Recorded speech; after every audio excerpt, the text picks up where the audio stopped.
Hi, I'm E.D. Lewis, and welcome back to my channel, and happy Phantom November. That's not really been an event, and this is my only video talking about it, really, except for when I've hinted at it or mentioned it in previous videos, in, like, October. So this is the only Phantom November video I'm doing. I have been doing all month, you know, here and there, not every day, of course, doing some Phantom watching. I do plan on reading a Phantom book, at least starting it this month. I was planning to be reading it throughout the month, but plans changed, and that's okay. As long as I get it started, I can finish it next month. This is all part of my celebration for the 100th anniversary of the launching of Phantom of the Opera, which I was incorrect with the timing. It was not, it publicly, you know, for general release came out in November, but there was an earlier kind of preview showing that was shown, so I got those dates mixed up, but that's okay. That's not the important part. The important part is that we're celebrating Phantom 25, 100 years of, you know, the earliest surviving adaptation of Phantom of the Opera, and one of the closest for the most part. Yeah, there are some differences. But I have been watching several Phantom adaptations. I've watched the Charles Dance two-part miniseries. First time I've ever seen that. That was something different. I rewatched Phantom of the Paradise recently, Phantom 43, and the Robert Englund film from '89, which I was not a fan of when I saw it as a kid. This is only my second time seeing it. I have an appreciation for it now. I think I was too young to have seen it. I know I was. And too young to appreciate it, but it's great. I think it may be one of my favorite adaptations now. So I do plan on possibly watching at least one. I know I'm going to watch at least one more Phantom, and I'm pretty sure it's going to be the animated one from, I think, the 80s. It's considered to be one of the closest adaptations, actually probably the most faithful adaptation, to be honest, but it's not considered to be very good. But anyway, we'll see. So today, talking about my most recent Phantom of the Opera read, and also this is going to be wrapping up my challenge for the year, which is the Universal Monsters Reading Challenge. So this fills in the last slot. Now, this wasn't the last book I read for it. I actually read Stitchhead as my last one for it, but I wanted to do Stitchhead by a certain date, so I was like, you know what, we can push this one back and it can work for Phantom November. So I am going to be reviewing The Forgotten Phantom. This is the first book in a duology by Kathryn Ann Kingsley. Now, I have read one of her previous books. I think the second book in this is related to Dracula, actually. But she does have a Dracula duology as well. I read the first book out of that. I really enjoyed it. I actually read it on audio. Did not care for the narrator, but I really liked the story. I thought it was very interesting. I will try to remember to link that in the description. Always check the description, because you never know what I have in there. So this is The Forgotten Phantom. This is it's book one in the creature feature. I don't know if these books are really linked together. I've only, you know, listened to this one. I did listen to it on audio. So this one is kind of like a quasi-sequel, quasi-retelling of Phantom of the Opera because, well, let's get into it. So this one tells the story about Christine Gray. She is a member of the Institute. She's more like a researcher analyst. Not really a member of this group, and she feels like they're trying to get rid of her. The Institute is kind of like the Talamasca in many ways from Anne Rice's books, except for they don't just study the supernatural, they also go in and they step in and take care of it if they consider whatever they're investigating to be a threat. So Christine Gray is sent to the Opera Garnier to investigate this cold case from over a century ago.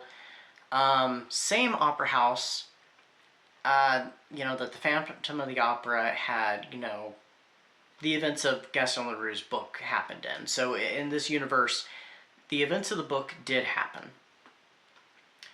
And she hears whispers and tales about an opera ghost and that the opera is haunted. She is uh, inserted in as an assistant to the costumer at the opera, and suddenly the opera ghost seems to come alive. He awakens, and he believes that his Christine Daae, whom Christine closely resembles, has come back to him after all this time.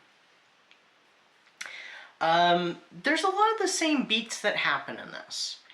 The Phantom does take her on as a student, except for not as a singer. She's actually a talented violinist. She just needs a tutor. And she has the potential. She is a protege. So he takes her under his wing, and he develops a romance with her, and she with him as well. In this version, there is also a Raoul, who is just as... The word was just there. He's very much Raoul, but just in modern day. We'll just put it that way. Like I said, I had the word and then it slipped away. I was really tempted to start this review by saying that well, maybe I'll put it on the thumbnail. The Phantom gets kinky. The Phantom has some interesting fetishes, and this one, there was some moments that I was just like, it was a little cringy at times, but I didn't necessarily know this one was going to be a dark romance, and that's very much what it is. It's a dark romance, and I don't have too much experience with it, just a few with dark romance. This definitely is that. There are some cringy moments, and everybody who is involved with the Institute and knows Christine, they're like, this man, when he was alive, and even now more so, he's dangerous, and he's a murderer. Don't get involved, don't get too close. If this gets too heavy, contact us and we will help you. And there is a character in here, Mr. Beaumont is his name. He works for the Institute. He's actually kind of been a father figure for Christine. He saved her when she was very young and kind of has raised her since, and that's why she is involved with the Institute. He's an interesting character. I wonder if he pops back up in the second book by any chance. It's Dracula related. I think I mentioned that already. I'm not sure if I'll have to check that one out, but I need to read her second book in her Dracula duology as well. But he kind of works as kind of like the Persian in the original novel. And like I said, there's a bunch of, a lot of the same beats. There's, a catastrophe that happens. There's some kidnapping. There is... If you are familiar with the novel, you'll know what I'm talking about. If you're not, read the original novel, Phantom of the Opera. The Scorpion and the Grasshopper. There's also quite a bit of humor with this, with the Phantom, especially him getting to know modern technology, and he becomes obsessed with Christine's phone and a tablet. And that he can actually work those things, even though, he's a ghost. He is able to, figure out how to work these contraptions, and he would like to have some, there's no electricity in his little house, under the opera. So, what did I give this book? I gave it a 4-star. I thought it was pretty good. It had some moments, and at times I wish it had not been a retelling, and I wish it had leaned more into sequel territory, but all in all, I thought it was pretty good. So if you like stuff like that, if you like retellings, and you like dark romance, you like Phantom, you might enjoy this. You might not. It's almost monster. Well, it kind of is monster smut, but it's really enjoyable. So I would recommend it. And this fills my Phantom of the Opera slot on my Universal Studios Monster card, figurative card, of course. So, you know, what were the prompts? There was read a Dracula book, which I did. I have reviewed that. Read a werewolf book. I read several werewolf books this year. Read a Frankenstein related book, you know, retelling, reimagining, inspired work, pastiche. I read, you know, Stitchhead, The Forgotten Creation, another book we've forgotten in the title. Creature from the Black Lagoon, read a book, story, whatever, featuring some sort of sea creature. So I read, you know, I reread Dagon by H.P. Lovecraft. I did not include The Invisible Man because there's not much with him, but who knows? If I do this again, I may include that as a bonus. What was the other ones? I know there was a bonus one, which was Bride of Frankenstein, which I counted, you know, featuring a female creature.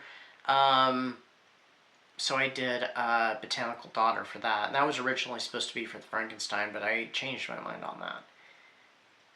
And there was Phantom the Opera. I think there was only 6. And so I did The Forgotten Phantom, which originally I was planning on reading Phantom by Susan Kay. I am going to be starting that very soon. So, before the month is out. Possibly, well,